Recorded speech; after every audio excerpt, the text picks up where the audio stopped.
Have you or someone you know been injured in a car accident? Well, then you should probably get a lawyer. Do you want to go on a garden tour? Well, join me.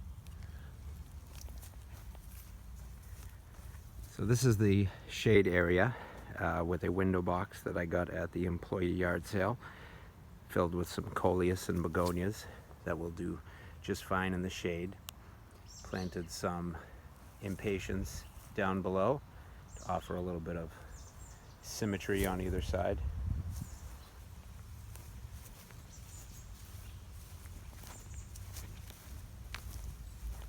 This is cucumber corral. This was something I added this year just as a place to plant all the cucumber and zucchini and other squash and keep the rabbits away from them. I have the corners with large tomato plants in there. So we're walking towards the little corn patch. That's my driveway. So as you've seen in the photos before, there's tomatoes on two sides of the driveway. And then at the base of the driveway is this little corn patch. A few of these were from seedlings and something knocked those over by eating the bottom of them. Don't know if it was a type of beetle or worm or what it was, but most of those didn't make it. But I think what's here is most of the seeds that were planted is yellow sweet corn. Some pots of beans and some Sweet 100 tomatoes planted in the corner here. This right here is the butternut squash patch in the what I call the box spring garden. I took a old box spring and removed the cloth and embedded it in the ground so that there's actually little dividing slats. And then over here is the pool garden. This was an old kiddie pool and I filled it with stone at the bottom. I made some holes and put soil in it. This actually has some Sweet 100 tomatoes. It has some butternut squash and spaghetti squash around that. And then all the way around the edge are these snow peas, which have just started to flower and do their thing in the past week or so. These things are literally 5 feet tall.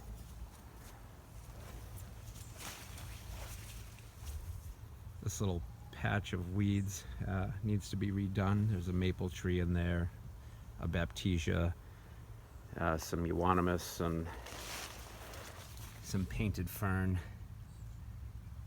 The whole area needs to be redone. You can see why creeping Jenny Lismachia is considered invasive, because it has actually overtaken the whole outer edge of this perennial garden. It's a very pretty plant though. If we owned the house, I would let it take over the whole lawn and I'd never have to mow again. Some hosta surrounding the perennial garden. So we're venturing off to the main garden here. This is the west side that has the seeded cucumbers. And then behind that is a row of potted tomatoes.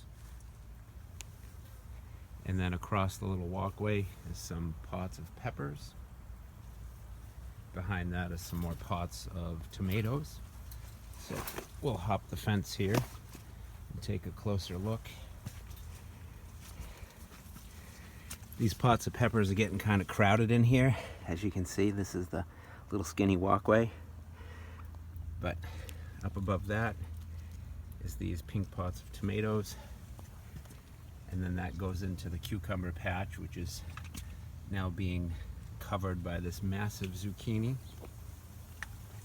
I thought the worst thing I was up against would be keeping enough water on everything, but it turns out that despite keeping water and fertilizer on this massive zucchini, you can see the size of the leaf here.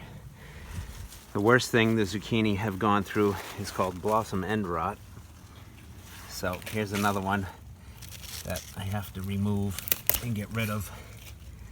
And if it's truly a regular blossom end rot, that's because of a lack of calcium. So to help adjust the pH upwards and get more calcium in here, I applied some garden lime yesterday. So here on the south side of the garden is some pots of cabbage. You can see the caterpillars have had a field day with them, and I'm hoping that as the heads begin to grow from the inside out, that those will not be quite as bad.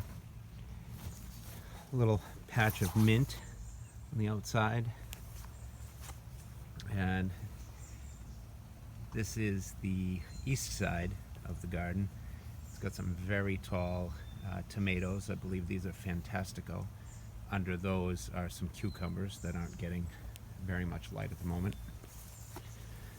So as we walk along the east side facing west, we'll walk over to these pots of beans that were actually in the garden a while back. Just started picking a good amount of those yesterday.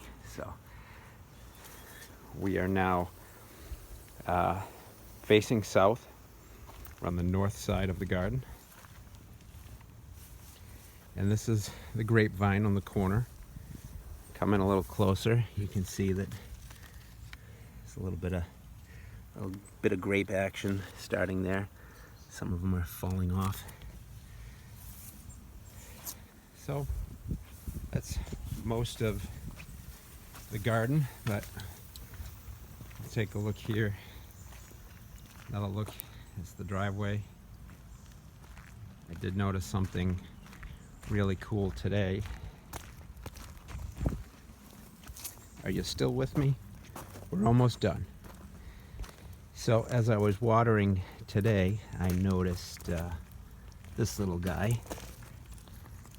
That's the first tomato that's got some color on it this year. And let's see. That is Fantastico. So that's like a large grape tomato. So they're starting to finally color up. Soaker hose is currently dripping. So let's take a walk. This little pollinator pot. These were in the front of the house and that got moved recently. So this is the front of the house.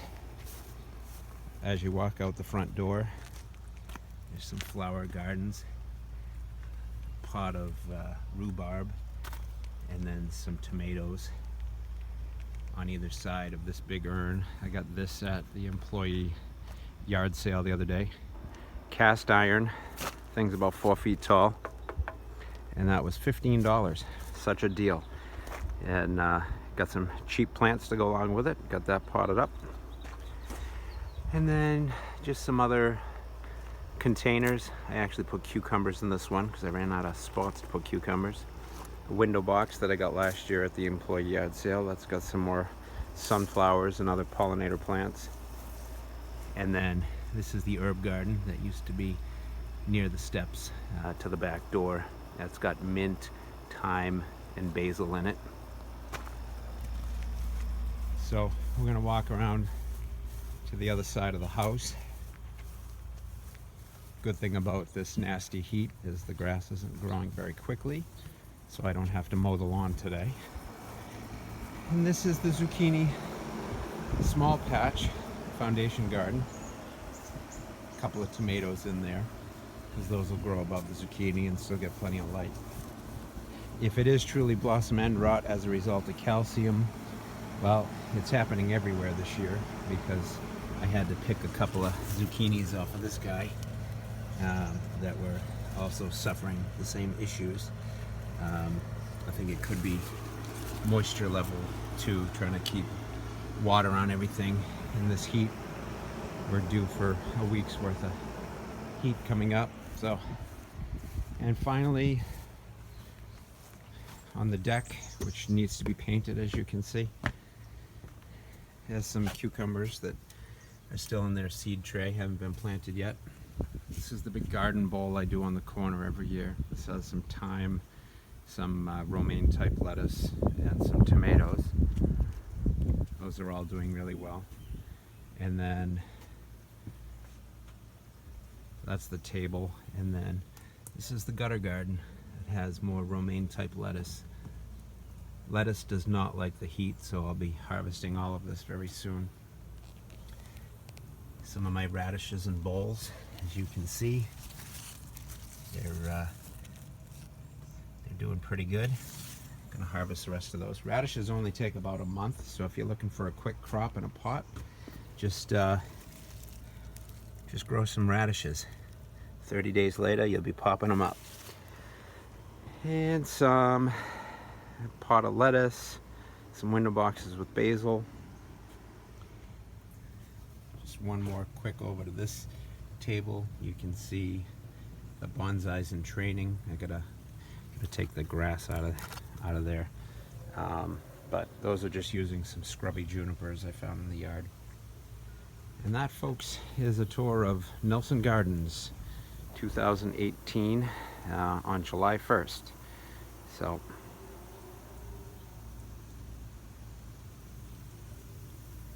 there we go. Should be harvesting those tomatoes soon.